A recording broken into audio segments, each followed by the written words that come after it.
Morning, good afternoon. I would like first to thank the organizer to giving me the opportunity of presenting our data at CAR. I presented this data on behalf of my co-authors.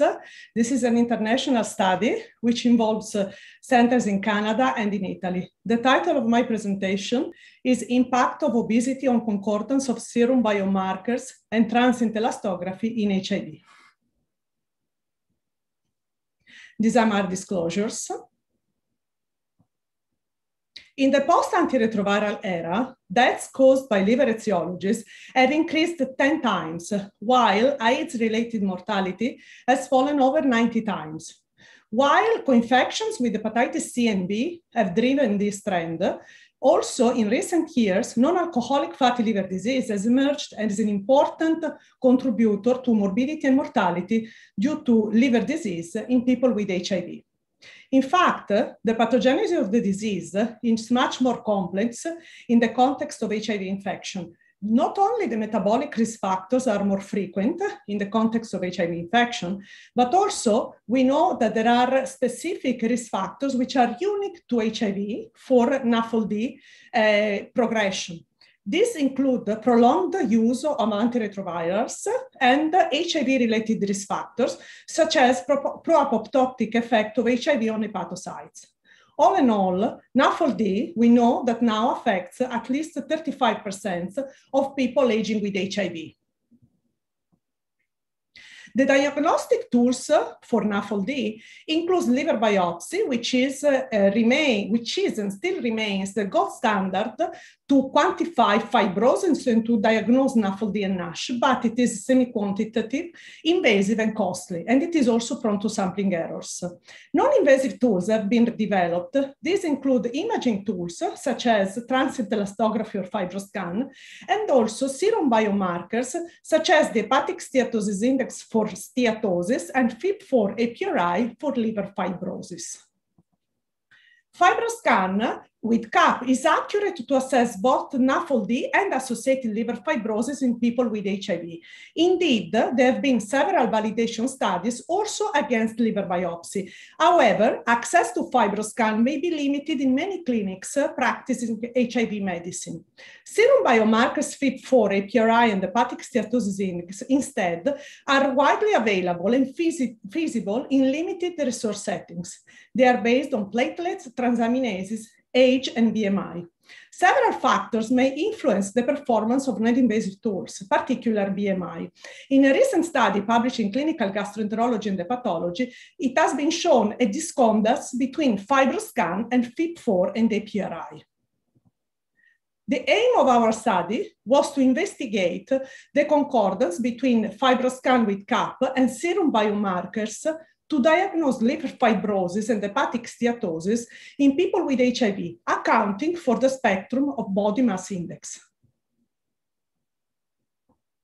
The LIVEHIV Cohort is a CIHR-funded prospective cohort investigating NAFLD in people with HIV by means of FibroScan with CAP at the McGill University Health Center. By now, it has enrolled almost 1,000 people with HIV in 6 years, and we have several international collaborations, including the Modern Metabolic Cohort and the Palermo Cohort that participated specifically to this study.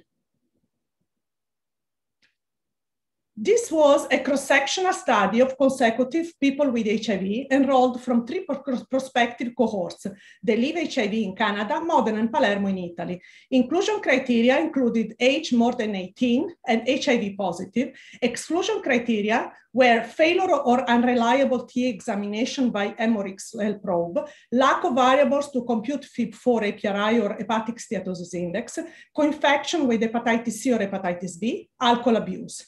Our outcome measures were NAFLD, defined as CAP more than 285, significant fibrosis and cirrhosis, defined as FIB4 more than 7.1 or more than 13 kilopascal, FIB4 less than 1.3 and APRI less than 0.5 were used to categorize patients as absence of significant fibrosis. Hepatic steatosis index less than 30 was used to categorize patients as absence of NAFLD. Multivariable logistic regression was used to identify predictors of discordance between serum biomarkers and FibroScan, which was defined as FIB4 less than 1.3 with transient elastography FibroScan more than 7.1 and APRI less than 0.5 with FibroScan again more than 7.1, so significant for significant liver fibrosis. We included 1,510 patients. The mean age was 50, 75% were males, 84% were white Caucasians, 15% had diabetes. The mean BMI was 25.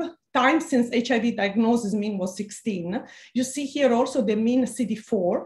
The ALT was 25.9, FIB4, APRI, hepatic steatosis index, and also liver stiffness and CAP in terms of the mean value in our cohort. The prevalence overall of NAFLD was 29%. The prevalence of significant fibrosis was 15%, and the prevalence of cirrhosis was 3%. Importantly, when we looked at the proportion of discordance between FIB4 and APRI and FibroScan, according to BMI category, we noticed that the proportion of discordance was much higher for significant fibrosis with FIB4, but also for significant fibrosis by APRI in the obesity category. And when we looked at obese patients, there were a significant proportion, about 6%, you see here, of missed cirrhosis cases diagnosed by FibroScan, which actually would have been missed with FIB4 and APRI. On multivariable analysis of factors associated with discordance, we noticed that for the discordance between FIB4 and transient elastography, BMI was a significant predictor, as well as for APRI, the same. Interestingly, in this case, there was also significant association between discordance and age. Age, indeed, it's not in the formula of APRI, while it is in the formula of FIB4. In obese people with HIV, what we noticed that the combination of hepatic steatosis index less than 30 and APRI less than 0.5, or hepatic steatosis index less than 30 and FIB4 less than 1.3, had a 100% negative predictive value to exclude the presence of liver cirrhosis diagnosed by FibroScan. I also wish to mention that there was no significant discordance between hepatic steatosis index and CAP for the diagnosis of NAFLD steatosis. Based on this result, we propose a BMI-based algorithm on the use of non-invasive diagnostic tools for liver fibrosis in people with HIV. If they have normal BMI, use non-invasive tools according to local availability experience. If they are overweight, use non-invasive tests according to local availability or experience, but also consider combination. We noticed a higher proportion of discordance in overweight patients compared to normal BMI, but that was not as much high as in patients with obesity. In this case, combination between FibroScan and biomarkers should be considered. It can be avoided in the referral for FibroScan in case of patients with hepatic steatosis index less than 30 and APRI less than 0.5, or hepatic steatosis index less than 30 and FIB4 less than 1.3, because in this case, the negative predictive value to exclude the cirrhosis was 100%. So in summary, discordance between FibroScan with CAP and serum liver biomarkers, APRI, FIB4, and hepatic steatosis index to diagnose liver fibrosis NAFLD is rare. However, in 20% of obese people with HIV, there is discordance between FibroScan and serum fibrosis biomarkers for the diagnosis of significant liver fibrosis. The use of simple serum biomarkers may lead to a missed diagnosis of cirrhosis diagnosed by FibroScan in obese people with HIV. In obese people with HIV, the combination of hepatic steatosis index less than 30 and APRI less than 0.5, or hepatic steatosis index less than 30 and FIB4 less than 1.3 had 100% negative predictive value to exclude presence of liver cirrhosis by FibroScan. I would like to thank you for the kind invitation and for listening to this presentation. And I'm really grateful to having given this opportunity. Thank you.